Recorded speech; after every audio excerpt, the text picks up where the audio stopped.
Bonsoir à tous et merci de votre présence. Thank you, team. Welcome. Thank you to be with us tonight. Monsieur le préfet, monsieur le représentant du président du conseil régional, mesdames, messieurs les parlementaires, mesdames, messieurs les élus, chers adhérents, mesdames, messieurs. L'an dernier, l'ADIR a exprimé son ambition que nos industriels puissent être leaders sur leur marché, qu'ils puissent s'internationaliser, qu'ensemble, nous puissions accompagner les générations futures. Ces ambitions, c'était autant d'axes stratégiques auxquels nous vous proposions de réfléchir tous ensemble pour construire un véritable plan réunionnais pour l'industrie. Un plan dans lequel nous puissions, avec vous, monsieur le préfet, avec vous, monsieur le représentant du président du conseil régional, nous projeter ensemble et dessiner les rôles et outils que nous pourrions mobiliser, chacun pour ce qui nous concerne et relève de nos responsabilités. Ce plan réunionnais, nous l'avons fait. Je veux d'abord dire que nous l'avons fait ensemble. Je veux ici saluer l'importante mobilisation des industriels que vous êtes dans un exercice de prospective qui pouvait paraître abstrait pour certains au départ, mais dans lequel chacun a compris qu'il était impératif de s'engager pour construire l'avenir de son entreprise et celle du tissu industriel réunionnais. Je retiendrai un événement à cet égard, c'est la forte mobilisation des industriels un samedi matin de décembre dernier, un des rares jours où vous êtes censés pouvoir faire la grasse matinée, pour partager les résultats des différents groupes de travail auxquels vous aviez participé au cours des mois d'octobre et novembre précédents. Croyez-moi, il n'est pas banal qu'un chef d'entreprise prenne aussi son temps personnel, de son temps familial également, pour aller brainstormer avec ses collègues, parfois même avec ses concurrents, sur l'avenir de l'industrie à La Réunion. Ce plan réunionnais pour l'industrie a trouvé, monsieur le préfet, un écho auprès de vos services avec le rapport sur l'industrie du futur que la DIACT a porté. Ces deux documents, qui au fond ne font plus qu'un, ont constitué le socle de la contribution de l'industrie réunionnaise aux assises des Outre-mer. Ils nous ont permis de montrer au plus haut niveau de l'État que La Réunion pouvait porter une ambition collective pour accélérer le développement de son tissu productif. Je peux vous dire, mesdames, messieurs, que mes interlocuteurs parisiens ont volontiers considéré l'avance que La Réunion avait prise en la matière, en sachant construire sous l'égide de la région, avec la contribution de tous les partenaires économiques, un projet de territoire ambitieux, cohérent, dans lequel le fait industriel, incarné par notre PRI, prend une place centrale pour le développement économique de notre île et pour la création d'emplois. Je n'ai pas besoin de revenir sur le contenu du PRI, car vous le connaissez, en tout cas les industriels désormais tous par cœur, n'est-ce pas? Je rappellerai néanmoins qu'il s'articule autour de deux grands axes. Le premier consiste à améliorer la compétitivité de nos industries sur leur marché. En effet, pour nous projeter vers l'avenir, nous devons commencer par continuer à exister au présent. Il s'agit donc d'optimiser nos outils de production, d'améliorer notre agilité pour être le plus performant, pour moderniser nos équipements, réduire nos principaux postes de charge, renforcer nos compétences. Nous pourrons nous appuyer à cet effet sur des outils de mutualisation de nos compétences, légers, faciles à mobiliser, mais aussi sur des outils technologiques beaucoup plus innovants, mobilisant cette intelligence artificielle qui va changer nos façons de travailler, de réfléchir, d'agir et de consommer. Bien évidemment, la question de la place de l'organisation humaine face à ces évolutions se pose. Comme vous, je serai particulièrement intéressé d'entendre notre intervenante, Thiem Lebrèche, sur ces sujets qui ouvrent bien des perspectives, pas seulement pour les grands groupes installés autour du plateau de Saclay à Paris, mais aussi pour nos industries qui développent des trésors de savoir-faire, d'imagination et d'innovation qui méritent d'être connus et reconnus. Ceci étant dit, nous sommes conscients, monsieur le préfet, monsieur le président de région, en tout cas son représentant, que les efforts que nous pourrons consentir pour être à la fois plus performants, plus économes, ne suffiront pas pour compenser le différentiel de compétitivité sans cesse grandissant qui nous oppose à nos compétiteurs internationaux et nationaux. Aussi s'agit-il de consolider les outils de compensation de surcoûts dont nous bénéficions encore, mais sur lesquels les gardiens du temple de Bercy rognent chaque année, à chaque réforme, à chaque PLF, malgré toute la bonne volonté affichée de nos gouvernants de la rue Oudinot, et nous en avons encore la preuve actuellement. Nous ne demandons pas que l'État ou la région se substituent aux entreprises dans cette compétition internationale. Nous demandons simplement que l'effort soit partagé et que les efforts que nous consentons chaque jour, ne serait-ce qu'en préservant coûte que coûte nos activités et les emplois qu'elles induisent, soient reconnus et soutenus par les institutions communautaires nationales et locales. Le second axe stratégique de notre PRI se résume en une action, nous singulariser. Nos entreprises, nos produits doivent être identifiés et reconnus par les consommateurs pour ce qu'ils apportent non seulement à leur qualité de vie, mais également au territoire. Nos entreprises sont citoyennes en adaptant les matériaux de construction au logement de demain, en développant des produits alimentaires respectueux de l'environnement, en répondant aux attentes des consommateurs, en imaginant de nouvelles solutions de mobilité ou de production et de stockage d'énergie. Nos entreprises participent à la résolution d'enjeux qui dépassent de loin la Réunion. Elles devraient être reconnues aussi pour cette contribution à la lutte contre le changement climatique, à l'amélioration du cadre de vie, au co-développement de la zone océan Indien. À ce titre, notre PRI met aussi en avant la nécessité que l'industrie réunionnaise gagne en lisibilité et en visibilité, que ses produits soient valorisés en s'appuyant particulièrement sur notre marque collective Nous l'a fait, mais que nos entreprises soient également reconnues pour donner envie à nos jeunes d'entreprendre et de s'engager à leur côté. Le PRI, ce n'est pas qu'un beau document stratégique. Un haut responsable parisien me disait « Des diagnostics et des stratégies, j'en ai plein les pacards, donnez-moi du concret ». Alors le PRI, c'est aussi du concret.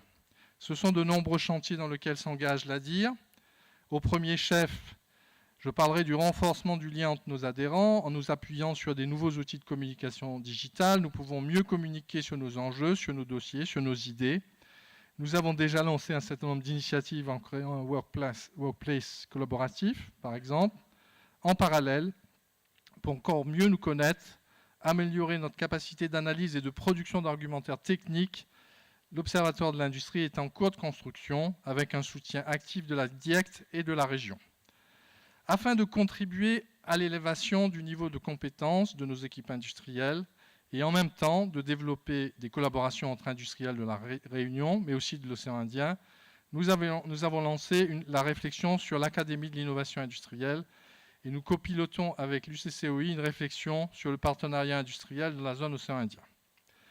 À cette réflexion, nous apportons des idées et propositions, notamment celles visant la création d'un fonds d'investissement de la zone océan Indien, afin que des projets d'investissement menés par des industriels réunionnais et éventuellement conjointement avec leurs partenaires de Maurice ou de Madagascar puissent être enfin réalisés. Nous comptons sur vous, Monsieur le directeur général de l'AFD, que je pense avoir vu, en tout cas de la Réunion, pour que de telles initiatives puissent rapidement voir le jour. Vous le voyez, l'ADIR n'a pas chômé toute cette année, et ceci sans parler de la nécessité permanente de coller à notre actualité, de régler les urgences et de rester en capacité d'être aussi réactif que nécessaire. Je pense évidemment au dossier octroi de mer, tout à fait essentiel pour notre industrie, dont la révision à mi-parcours aboutit dans la douleur, mais qui nous permet de faire bouger des lignes sur le plan pratique et quotidien, celui des différentiels revus et corrigés pour quelques produits, et de faire passer certains messages plus stratégiques pour préparer l'avenir, quand nous devons, sur ce dossier, toujours nous projeter vers l'échéance suivante. Et cette échéance, le renouvellement complet du dispositif, sera particulièrement délicate puisqu'elle interviendra à peu près au moment des prochaines élections régionales. À cela se rajoutent deux nouvelles menaces. Une relative à la définition de la transformation problème pendant depuis fin 2017 et qui peut avoir des conséquences très dommageables pour certaines de nos industries. Et une autre, sur la saisine du Conseil constitutionnel par 2 entreprises antillaises sur la constitutionnalité du dispositif octroi de mer. Donc des sujets extrêmement lourds et avec des gros enjeux. Nous avons dû également cette année, avec nos collègues de la CPME, du MEDEF, de la FRBTP, de Digital Réunion, réunis dans la réunion économique, nous atteler au chantier ouvert par la ministre de l'Outre-mer sur la réforme des aides économiques et dont le fruit, d'une certaine façon, a été rendu public sur la semaine dernière avec le projet de loi de finances et celui de sécurité sociale. Une lecture rapide des nouveaux dispositifs proposés peut laisser penser que l'industrie réunionnaise a été correctement prise en compte. Et c'est le cas en partie, mais qu'en partie. C'est vrai que l'ensemble du secteur industriel est retenu dans le régime de compétitivité renforcée. Il s'agit du meilleur régime proposé concernant les exonérations de charges sociales et les abattements fiscaux sur l'impôt des sociétés et les taxes locales, avec une réactivation des taux 2009. Et c'est une grande victoire que cette reconnaissance d'une industrie dans toute sa diversité. C'est également une victoire que celle de la prorogation de la défiscalisation. Mais si je puis dire, à contrario, le compte n'y est pas. En particulier sur la question des exonérations de charges sociales, puisque le seuil de salaire au-delà desquels les exonérations ne s'appliquent plus est particulièrement bas et peut être particulièrement désavantageux pour les entreprises avec une proportion de salaire bas relativement réduite. C'est typiquement le risque, au-delà du coût pour l'entreprise, qualifié de l'effet trappe à bas salaire. C'est sûr que les seuils qui, en quelque sorte, font une limite avec la perte de l'exonération constituent une problématique qui vient s'ajouter à celle que je viens d'évoquer, en l'occurrence des situations plutôt plus défavorables que l'ancien dispositif sur un certain nombre de profils de salaires dans des entreprises industrielles. Il y a également la question de la défiscalisation qui, certes, je l'ai dit, a vu son terme prorogé, mais la dégressivité du seuil de recours au crédit d'impôt va se poursuivre. De même, un autre impact qui est très à craindre, c'est celui de l'impact de la retenue à la source sur la collecte de financement de la défiscalisation. Le PLF prévoit une solution d'acompte sur le préfinancement de la défisc, mais il ne le prévoit pas pour la défiscalisation industrielle, il le prévoit pour l'immobilier social et d'autres secteurs encore. Donc un gros sujet, et puis pour finir évidemment, celui de la TVA NPR, avec la question des outils de substitution, leur pérennité et leur efficience à consommer les sommes qui sont redéployées. Je me permets de vous rappeler qu'en 2009, à l'occasion du premier coup de rabot sur la TVA NPR, le fléchage qui avait été à ce moment-là décidé n'a pas tenu, il me semble, plus de 2 ans. Donc on est extrêmement préoccupé, en tout cas tourné vers le maintien de ces sommes, vers l'investissement à La Réunion. Et effectivement, nous n'aimons pas lâcher la proie pour l'ombre et nous pouvons nous engager, malgré l'intérêt de l'objet, à abandonner une part essentielle de substantielle de l'enveloppe nationale d'aide aux entreprises pour la création d'un fonds d'investissement, je le disais, dont nous ne maîtrisons pas forcément ni la portée, ni surtout la durée. Nous devons d'abord, pour préserver la visibilité de nos entreprises, rassurer nos partenaires financiers, notamment les banques, consolider nos fondamentaux, et ces aides sont plus que des fondamentaux aujourd'hui. Elles sont la condition sine qua non de notre survie. J'ajouterai aussi, dans notre actualité de l'année, 2 sujets moins médiatisés, mais tout aussi importants, celui des relations entre les industriels et la grande distribution, avec d'un côté l'enjeu que des produits de dégagement venus de métropole ne viennent pas saper les efforts que les industriels font pour préserver leur part de marché. Et c'est tout le sujet de l'ordonnance aussi de la loi rééquilibrage des relations commerciales, autrement dit loi OGA, où la Réunion, d'une part, est exclue d'un certain nombre de dispositifs, mais d'autre part, maintenue dans des dispositifs qui risquent de poser des problèmes sérieux à la production locale. Je ne rentrerai pas dans les détails. Il y a aussi la question du merchandising, où le cadre juridique et administratif doit être trouvé pour que les produits locaux puissent avoir une présentation, une exposition dans les rayons qui soient, on va dire, avec un privilège, et en tout cas qu'on puisse continuer à bien exposer. Et c'est vrai qu'il y a un certain nombre de sujets sur cette question. Mais pour finir, évidemment, il y a la question de l'engagement de la grande distribution à l'égard de la production locale qui doit être un sujet qui doit être approfondi, qui doit être renforcé. L'engagement doit être plus fort qu'il ne l'est aujourd'hui, même s'il y a beaucoup de choses qui sont faites, mais je pense que nous pouvons encore progresser avec nos partenaires de la grande distribution.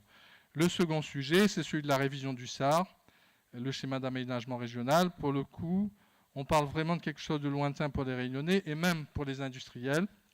Le SAR est pourtant un pilier de l'harmonie de notre territoire. C'est grâce au SAR que l'industrie, le commercial, l'urbain, le paysage, l'agricole, le tourisme ne se disputent pas le foncier, mais s'équilibrent dans le respect mutuel des besoins de chacun. La DIR est donc évidemment vigilante sur la manière dont la procédure de révision du SAR prend en compte la question du foncier économique. Mesdames et messieurs, vous l'entendez, la DIR est plus active et plus mobilisée que jamais. Le PRI, lui, sert désormais de feuille de route. Il a conduit et sous-tendu toutes les actions entreprises au cours de cette année. Les positions que nous prenons sur la réforme des aides économiques ou le SAR sont aussi justifiées par le fait que ces outils procèdent de notre stratégie de développement. Je serai heureux de vous présenter l'année prochaine les nouveaux chantiers que nous aurons ouverts en 2018 et 2019, dans le cadre de la déclinaison du PRI notamment.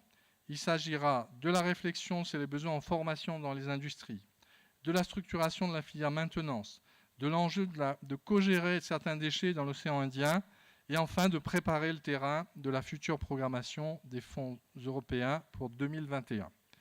Nous avons du pain sur la planche, mais nos adhérents, nos administrateurs, l'équipe de la DIR, dynamique et expérimentée, partiellement renouvelée, mais sachant aussi s'appuyer sur ses anciens, tous, nous saurons nous atteler à ces chantiers, soyez-en sûrs, pour que l'ensemble des industriels réunionnais puissent continuer à regarder l'avenir avec sérénité. Je vous remercie.